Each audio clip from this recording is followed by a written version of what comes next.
Hello, St. Elmo's Fire. So a couple of weeks ago I was having breakfast in the form of toast and proper English tea with my friend Lucy, who lives in London.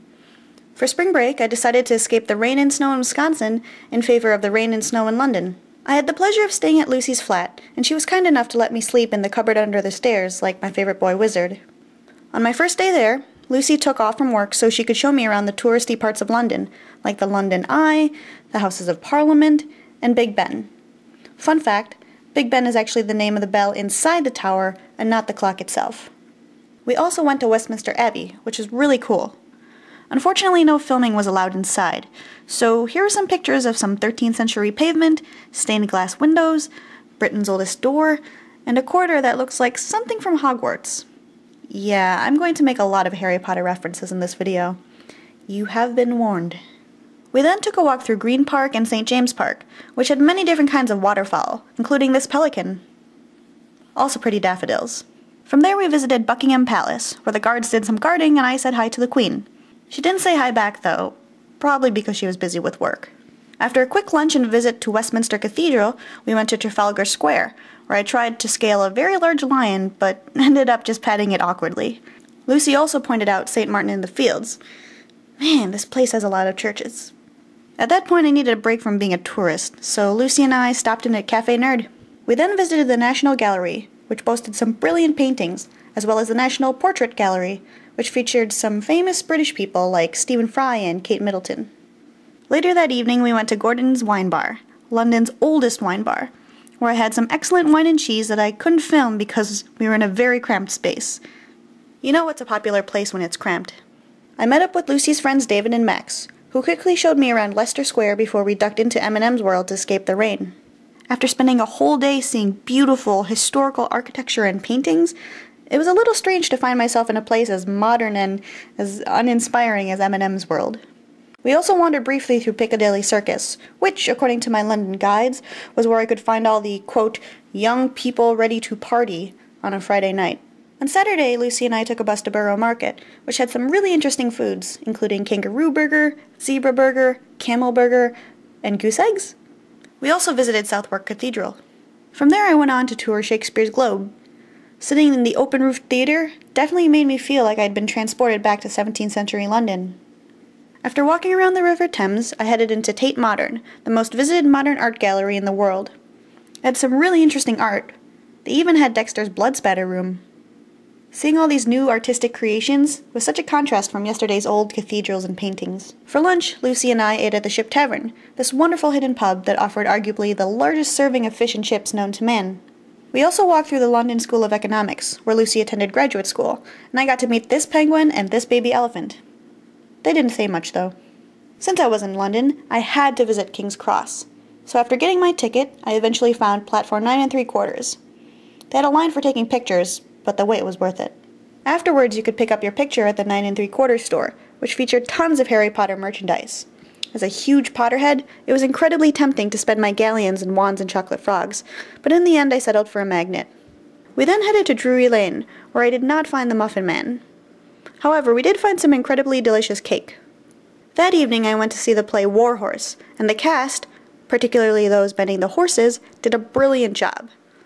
How they bring those puppet horses to life is beyond me. The following morning was Palm Sunday, so after attending Mass, Lucy and I headed to the Tower of London, from which we could also see Tower Bridge. Don't call it London Bridge like the song, because the locals won't approve. There was this crazy long queue to see the crown jewels, so instead of waiting in line, we went to see some heads, horses, an old toilet, and this night's crown jewels. Okay, Maia, where are we going next? We're going to the Bloody Tower! We also went into the Bloody Tower, but after taking one look at the creepy contraptions used for torture, we turned right around to head back outside, where we got into a much smaller queue for the crown jewels. At this point no filming was allowed inside, but believe me when I say it was glorious. So many sparkly and shiny objects, so of course there were guards guarding these unimaginably expensive things. For dinner we got some Thai food at, of all places, the Churchill Arms in Kensington, and then it was time for bed. On Monday Lucy went back to work at Comic Relief, so with my camera, a packed lunch, and a map of the tube, I ventured out into London on my own. I took the Piccadilly line down to Harrods, which is the biggest department store in Europe. There were tons of expensive designer clothes and bags, but in the end I just bought some chocolate, just to prove that Hey, I went to Harrods. You know, like the Jared's No, never mind. I ate my lunch in Hyde Park, where this was going on, and after walking along the Serpentine Lake, I hopped on the Central Line to Oxford Street, Europe's busiest shopping street. Whenever I travel internationally, I have this tradition of collecting a football or soccer jersey from that country, so I headed to Soccer Scene in Oxford Street. They didn't have the jersey I wanted, though, so I ventured down to Soho, where I finally found a Steven Gerrard jersey. He plays for Liverpool, in case you're wondering. Then I headed to the British Museum, which has some really cool Greek and Roman art, as well as a whole room on the evolution of clocks, from the sundial to the digital clock. After the museum, I hopped on a train to Hogwarts. Actually, it was to Warner Brothers Studios, where they filmed all the Harry Potter movies. You can imagine my excitement. At this point, I went a little camera crazy as I tried to film every single set and prop, from the Great Hall to the actual wizard robes worn by Daniel Radcliffe to the Potter house that Voldemort attacked in Godric's Hollow. Walking through the studio, I could do little more than babble incoherently because of all the feels, so I hope you're okay with a musical montage of the tour. 1, 2, 3, 4, I'm from London.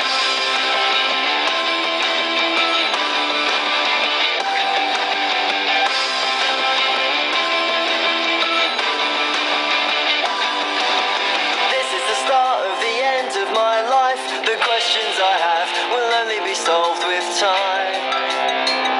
But I won't wait quietly, I've got a lot of things to do. Everybody's growing up around me,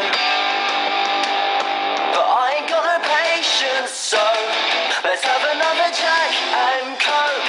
I'm at the center of a story, but I still got some time to grow, so crack another Jack and Coke.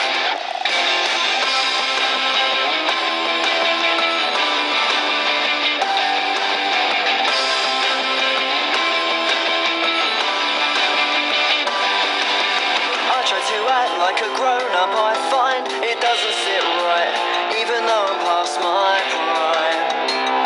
Tinkled on the piano, not as good as I would like to be.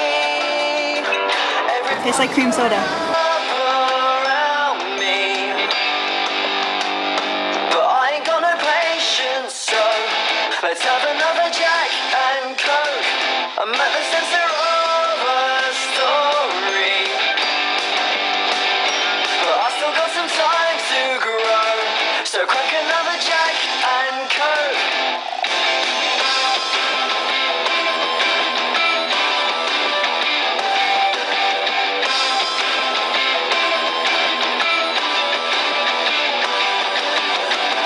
Flicker from person to place until I can get what I need. I'm gonna flicker from person to place until I can get what I need. Because I'm gonna flicker from person to place until I can get what I need. Because I'm gonna flicker from... Of course, the tour ended at the gift shop. While I once again had to control the impulse to buy wizard robes, wands, and candy, in the end I decided to buy the UK edition of the first Harry Potter book. A reasonable purchase, I think. Then I hopped back on a train at Platform 9 and returned to London, not ready to have my last evening in this great city. On Tuesday morning, Lucy and I parted on the tube, and I took the Piccadilly line to Heathrow Airport alone, mentally prepping myself for the next 10 hours I was going to spend on planes. While flying over the Atlantic, I tried to read my Kindle and sleep, but mostly I just kept looking out the window, reflecting on my time in London.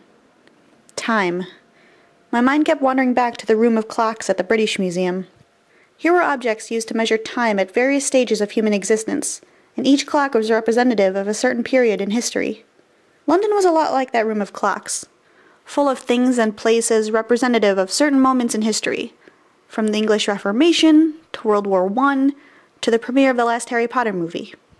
Just as I was able to walk through that room and see the evolution of clocks, I was able to walk through London and see the evolution of a city in which the old Tower of London was just across the river from the contemporary Tate Modern.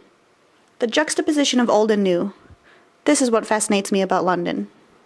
And even though my time there was a mere 4 days, it didn't feel like it. To me, it was a city of time travel. I could walk through a centuries-old cathedral in the morning and through the bustling tunnels of the underground in the afternoon. I'll definitely return to London someday, because time in that city is time well spent.